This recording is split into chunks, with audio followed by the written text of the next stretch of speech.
ഷാർജയിൽ വിഭജയ്ക്ക് പിന്നാലെ വീണ്ടും മലയാളി യുവതി ജീവനൊടുക്കിയ സംഭവത്തിൽ കൂടുതൽ വിവരങ്ങൾ പുറത്ത്.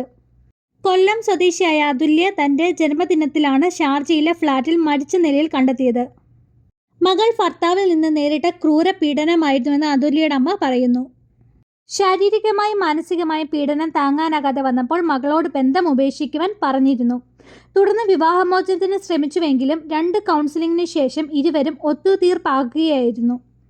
വീട്ടുകാരെ അറിയാതെ സുഹൃത്തുക്കളൊപ്പം സതീഷ് വരികയും അതുല്യെ കൂട്ടിക്കൊണ്ടു പോകുകയുമായിരുന്നു. ഇതിനുശേഷം പീഡനങ്ങൾ തുടങ്ങുകയായിരുന്നു. മകളുടെ വിദ്യാഭ്യാസത്തിന്റെ പേരിലാണ് അതുല്യ സ്വന്തം വീട്ടിലേക്ക് തിരിച്ചു വരാൻ മടിച്ചത്. വിവാഹബന്ധം വേർപെടുത്തിയാൽ സമാധാനത്തോടെ ജീവിക്കുവാൻ സമ്മതിക്കില്ലെന്ന് സതീഷ് ഭീഷണിപ്പെടുത്തിയിരുന്നു. മകൾ ഒരിക്കലും ആത്മഹത്യ ചെയ്യില്ല, കൊലപാതകമാണെന്ന് അതുല്യയുടെ അമ്മ പറയുന്നു. കൊലപാതക കുറ്റം ചുമത്തി സതീഷിനെതിരെ പോലീസ് കേസ് രജിസ്റ്റർ ചെയ്തിട്ടുണ്ട്.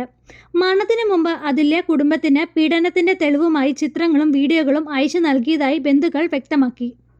ഷാർജ പോലീസ് സ്ഥലത്തെത്തി എൻക്വസ്റ്റ് നടപടികൾ പൂർത്തിയാക്കി. അതുല്യയുടെ മൃതദേഹം ഷാർജയിലെ ആശുപത്രി മോർച്ചറിയിലേക്ക് മാറ്റിയിട്ടുണ്ട്. പുതിയ വാർത്തകൾ അറിയുവാൻ ഈ ചാനൽ ഒന്ന് സബ്സ്ക്രൈബ് ചെയ്യുക, ലൈക്ക് ചെയ്യുക, ഷെയർ ചെയ്യുക.